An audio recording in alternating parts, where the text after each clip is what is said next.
Welcome to another practice question of trigonometry. This is the 109th question in the series. I will strongly urge you to go back and watch the previous 108 videos as well. The link to the entire playlist is down there in the description for your reference. This question was asked in the CBSE exams of 2006. We have to prove that this big term in the LHS is equal to this term in the RHS.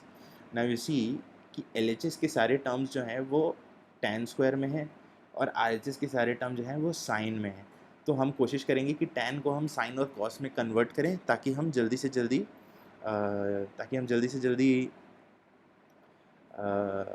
Sign तक पहुंच पाएँ। Okay, तो देखिए 1 plus tan square ए हमको पता है कि सेक square ए होता है। हमने आइडेंटिटीज़ में पहले भी पढ़ा है कि 1 plus tan square A is equal to sec square A, ये हमने पढ़ा है। तो सबसे पहले तो उसका यूज़ इस फर्स्ट पार्ट में करते हैं। तो ये हो जाएगा डायरेक्ट सेक स्क्वायर ए, ओके, सेक स्क्वायर ए प्लस ये जो टर्म है ये हो जाएगा tan स्क्वायर ए, मैं कॉमन ले रहा हूँ, plus 1 the whole thing divided by tan square A. अब ये ऊपर वाला जो 1 प्लस tan स्क्वायर ए ये भी सेक स्क्वायर ए हो जाएगा।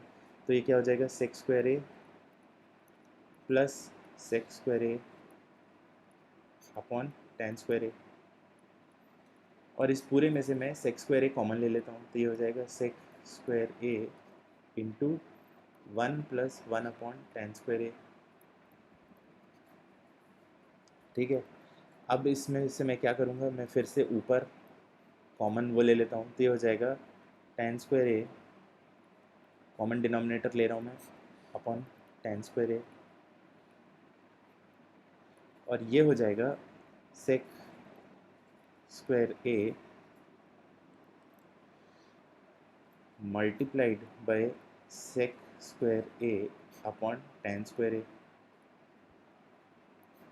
ठीक है, अब यहाँ पर हमको ये ध्यान देना है कि अब हम कोशिश करेंगे कि हम सब कुछ जो है साइन के फॉर्म में कन्वर्ट करना चालू कर देते हैं यहाँ से। ठीक है, हम कोशिश करेंगे कि हम सब कुछ साइन के फॉर्म में कन्वर्ट करते हैं यहाँ से। तो ये जो सेक स्क्वायर ए है इसको मैं लिख सकता हूँ 1 अपॉन कॉस स्क्वायर ए। ठीक है, इसको मैं ऐसा लिख सकता हूँ, और ये जो ऊपर वाला सेक स्क्वायर ए है इसको मैं लिख सकता हूँ 1 अपॉन कॉस स्क्वायर ए, और ये जो tan स्क्वायर ए है इसको मैं लिख सकता हूँ sine square A upon cos square A. ठीक है, इस tan स्क्वायर ए को मैंने यहाँ लिखा है और इस सेक स्क्वायर ए को मैंने यहाँ लिखा है। Okay, now what will happen is I will convert this cos square a will get cancelled with this cos square a. I'm left with sin square a, and this cos square a I will convert into sin by writing it as 1 minus sin square a. Okay, and this sin square a I will retain as it is.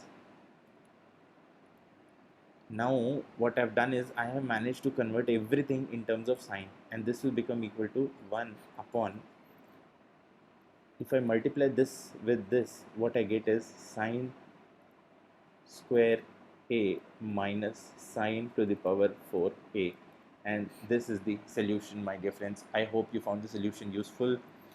Do like, share, comment and subscribe. In case you want me to solve any other questions for you, do put down your queries at the WhatsApp number mentioned in the description. Till then, keep working hard, keep practicing hard. Cheers and God bless.